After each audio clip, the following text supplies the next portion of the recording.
5 minute में आपको पूरा का पूरा मोशन वाला जो चैप्टर है उसको मैं आपको एक ब्रीफ देने का प्रयास करूंगा। कोई भी वस्तु अगर विरामावस्था में है तो हो सकता है किसी वस्तु के लिए विरामावस्था में हो या हो सकता है किसी अन्य वस्तु के लिए वो गतिमान अवस्था में हो। हेलो स्टूडेंट, कैसे हैं आप सभी लोग। तो रामानुजन क्लासेस में आप सभी का स्वागत है।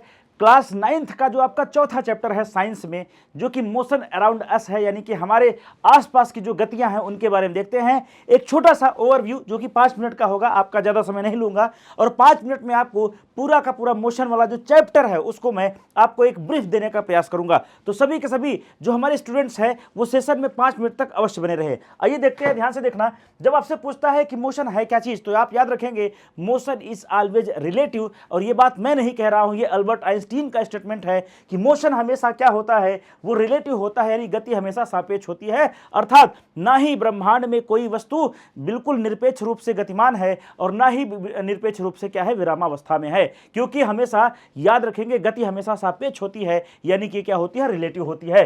तो याद रखेंगे समय के साथ किसी वस्तु की स्थिति में होने वाला जो भी परिवर्तन, जो भी चेंजेस होते हैं, हम उनको क्या कहते हैं, हम उनको कहते हैं क्या, हम उनको कहते हैं मोशन कहते हैं। याद रखना। अब आता है आपका डिस्टेंस और डिस्प्लेसमेंट। अगर कोई वस्तु मोशन में होगी ही तो आप याद रखना निश्चित रूप से कुछ न कुछ वो डिस्टेंस को अवश्य ही कवर करेगी। लेकिन हाँ, यहां पर ध्यान देने वाली बात यह है कि जब डिस्प्लेसमेंट की बात आती है, यानी कि विस्थापन की बात आती है, तो वहां पर हमें यह ध्यान देना होगा कि विस्थापन क्या होता है, कि वस्तु की प्रारंभिक स्थिति और अंतिम स्थिति के बीच में क्या डिफरेंस है, क्या अंतर है, हम उसको कहते हैं विस्थापन, यानी कि डिस्प्लेसमेंट कहते हैं। तो याद रखना, इसका सीधा सीधा अर्थ यह है कि अगर विस्थापन 0 हो भी गया तो भी कुछ न कुछ डिस्टेंस होता ही है। इस बात को हमेशा याद रखेंगे। बात करते हैं स्पीड की, तो याद रखेंगे कितने समय में कितना डिस्टेंस कवर किया गया है उस गतिमान वस्तु के द्वारा, हम इसे कहते हैं स्पीड। और जब बात करते हैं वेलोसिटी की, तो आप याद रखेंगे कितने समय में वस्तु किस स्थान से किस स्थान तक विस्थापित हुई है,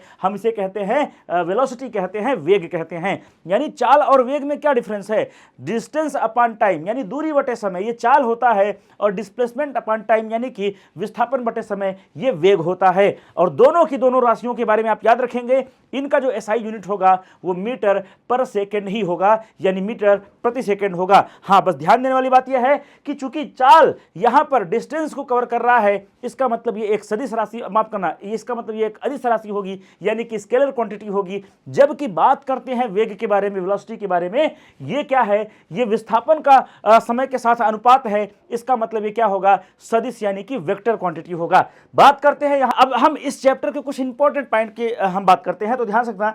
अब कह रहा रेस्ट इज आल्सो रिलेटिव, यानी कि जहां पर जो मोशन रिलेटिव है, इसका मतलब रेस्ट भी क्या होगा, हमेशा रिलेटिव होगा। इस बात को याद रखना। यानी कोई भी वस्तु अगर विरामावस्था में है तो हो सकता है किसी वस्तु के लिए विरामावस्था में हो, या हो सकता है किसी अन्य वस्तु के लिए वो गतिमान अवस्था में हो। इसका मतलब चाहे मोशन हो या रेस्ट हो, दोनों रिलेटिव होता है। दूसरा पॉइंट कहता है, इंपॉर्टेंट पॉइंट की बात करते हैं हम, more the speed more is the distance cover in a given time. यानी जितना ज्यादा स्पीड होगा, यानी मोशन करती हुई वस्तु जितनी अधिक स्पीड में होगी, उतना ही ज्यादा डिस्टेंस को वो क्या करेगी, कवर करेगी। इस बात को याद रखिएगा। If an object cover 0 displacement it may still have cover some distance. ये मैंने आपको पहले भी बता दिया इसी वीडियो में कि अगर कोई वस्तु उसका विस्थापन 0 आ जा रहा है, इसका मतलब ये नहीं है कि उसका डिस्टेंस भी 0 होगा, हो सकता है कुछ डिस्टेंस हो। फॉर एग्जांपल हम बात करते हैं, अगर कोई वस्तु सर्कुलर मोशन में है, जैसे ये सर्कल है, सर्कुलर मोशन में है, अगर यहां से स्टार्ट किया इसने अपना मोशन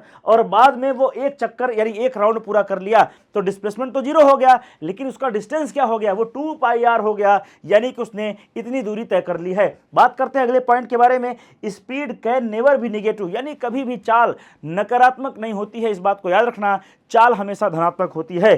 कह रहा है SI unit of time is second, यानी कि यहां पर सेकंड आप जो देख रहे हैं कि आपके जो पॉइंट्स हैं, यहां पर जो डिस्टेंस और डिस्प्लेसमेंट को हमने टाइम से डिवाइड किया था, इसी के आधार पर हमें स्पीड और वेलोसिटी यहां पर प्राप्त हुआ था।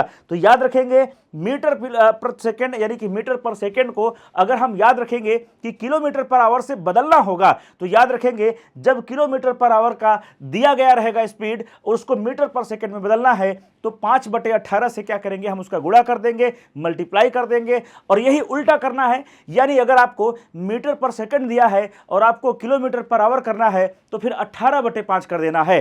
तो साथियों, ये था आपका 9th साइंस का चौथा चैप्टर जो मोशन अराउंड अस है, उसका पूरा का पूरा ओवरव्यू। तो एकदम अच्छे से पढ़ने के लिए, बड़े शानदार ढंग से पढ़ने के लिए अब 5 मिनट में आपको कितना ही पढ़ाया जा सकता है। तो आप अच्छे से पढ़ने के लिए आपको क्या करना होगा कि आपको रामानुजन क्लासेस के साथ जुड़ना होगा और प्रतिदिन अपनी क्लासेस को अच्छे से कवर करना होगा, ताकि आपके सारे डाउट्स दूर हो जाए और आपके सारे कॉन्सेप्ट क्लियर हो जाए। तो ऐसी ही जानकारी आपके लिए रामानुजन क्लासेस लाता रहेगा, बस हमारे साथ बने रहिएगा। Thank you. जय हिंद, जय भारत, जय रामानुजन क्लासेस।